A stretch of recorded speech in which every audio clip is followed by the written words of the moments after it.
Hello, dear Twin Flames, and welcome to this this video, which is about the movie Hobbit. I'm going to dissect the movie and explain the 5D meaning, the spiritual meaning behind the movie, and how I feel it's a twin flame movie. Okay, so this is kind of showing the home of the Hobbit, in the Shire, the houses which are like in the earth, the cute little houses. I feel that it's green. The door is green because the divine masculine, the Hobbit is a divine masculine. Okay, I mean, this is when I say the Hobbit, I feel that the Hobbit represents the divine masculine. And the door is green because the divine masculine has incarnated from the angelic and the archangelic realms. They are either a star seed or an earth angel, not of this earth, not human. Okay, so coming to this is the first meeting of the divine masculine and the divine feminine. I feel the height here kind of shows the spiritual evolution. The Hobbit, he's short. This is Bilbo Baggins. If you all have watched this movie, if you have not watched the movie, please go and watch this movie. This is Bilbo Baggins, and this is Gandalf, and Gandalf the Grey. I think this is the time, the first meeting, the divine masculine meets the divine feminine. The divine feminine is taller spiritually more awakened, spiritually more awake, but still gray. She's still having darkness inside of her. She's not fully light. She's not completely into the light. She still has some darkness. She's gray. Okay, and the divine masculine is in the 3D. He's a like being in the earth. I feel it shows being in the 3D. He is short. He's absolutely not awakened or evolved. Okay, so meeting the divine feminine kind of starts on the twin flame journey. It propels him into the twin flame journey. This is like the Hobbit entering this twin flame world, entering the 5D. Okay, the 5D is a very different universe from the 3D. It's a very different dimension from the 3D. So here we have the divine masculine entering the twin flame universe, or the 5D. Twin flames are in the 5D. They do not exist in 3D. So he is like the Hobbit, the first movie, The Hobbit, An Unexpected Journey. He is pushed into this journey without his free will. I mean, he's not expecting to be on this journey. He doesn't want to be on this journey, but it's like his life path. It's predestined. He has signed up for this pre-birth. It's a pre-birth contract. So he's pushed on this journey. It's an unexpected journey. Okay, then on this journey, the major part of this journey is the dissolution of smog. The smog here is the ego. Okay, this dragon, Smog, he's the ego. The ego represents the darkness. Everything that the spirit, everything opposite to what the spirit stands for. Darkness, the ego, I feel, is responsible for all the darkness on the planet and in the universe. The dark elements like greed and disease and sickness and poverty and terrorism and violence and lust and religious, fighting over religion and racism and sexism and everything. The ego is smog here. This is the divine masculine facing his own ego. This huge dragon is his own ego. That's the twin flame journey. You have to face yourself, your shadow self. The ego is the false self or the shadow self. This is the divine masculine facing his own ego.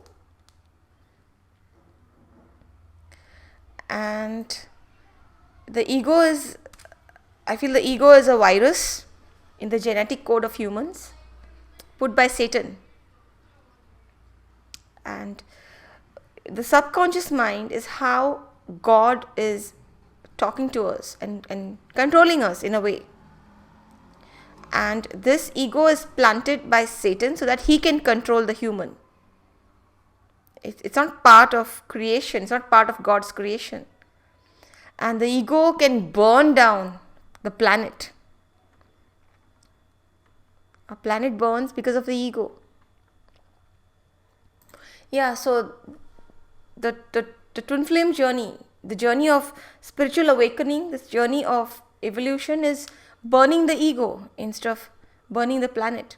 What is spiritual awakening? When the ego dies and the spirit awakens. Spirit is how we were created by God. And the ego is what Satan created for us, to manipulate the genetic code of humans and make human beings a slave race. Yeah, so the twin flame journey, the journey of spiritual awakening would be burning of the ego. That's what the divine masculine has to do in his shadow work, soul searching, facing the shadow self, the false self, whatever you call it, spiritual awakening, spiritual evolution, whatever you call it. But it's basically killing the ego. The ego was never a part of creation, of God's creation. And yeah, this ego is also, I mean, even the divine feminine has to do this, get rid of the residual darkness. This is Smog's eye, which looks very familiar to Sauron's eye. The eye of Sauron. Sauron here represents Satan. Everything that is evil, everything that is dark, everything that is not from God, everything that is the opposite of love, the fear, the hatred, representing who we know as Satan.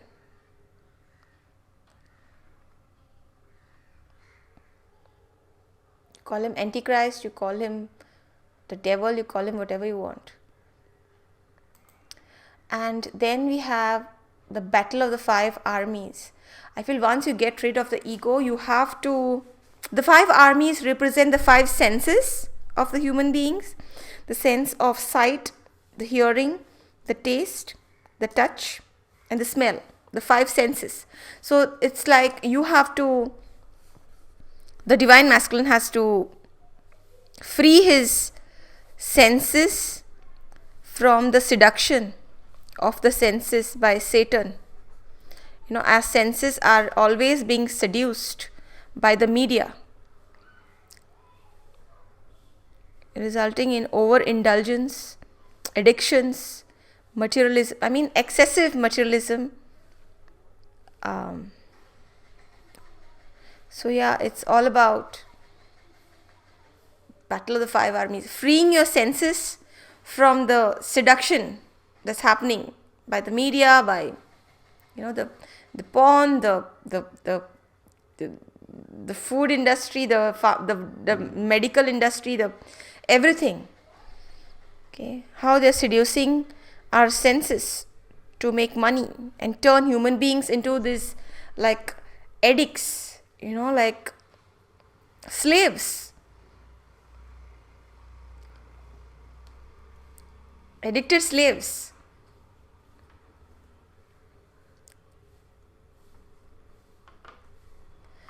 And yeah, the Hobbit is using the sword. That's the mind. It's a mind. It's mental work. It's all mental work.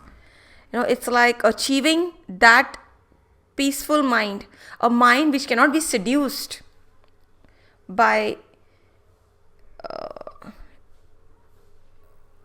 which cannot be seduced by the evils of the 3D.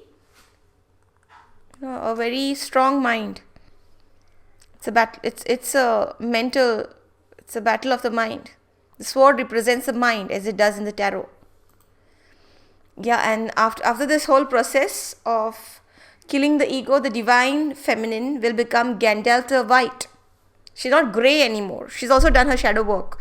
She's also gotten rid of her darkness, becoming Gandalf the White. The fully awakened, the fully enlightened, the fully evolved person.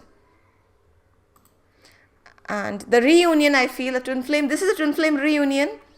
Gandalf and Frodo.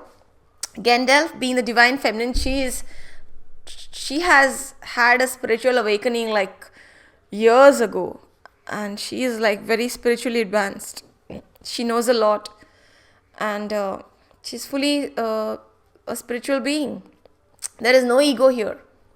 It's like the white is the spirit, like the flowing tresses, spirit. She's fully spirit. And this is the divine masculine, just born into the 5D. He's just spiritual. He's just born there. He's just born in the 5D. He's just killed his ego. His spirit is just taking a rebirth in the 5D. This is the twin flame reunion, which happens in the 5D. The very old soul of the divine feminine and the just born young soul, young spirit of the divine masculine, which could also be Harry Potter and Dumbledore. Okay, that was a very short video on how I feel that the movie Hobbit is a twin flame movie. Okay, thank you everybody for watching my video, and all of you all have a great day.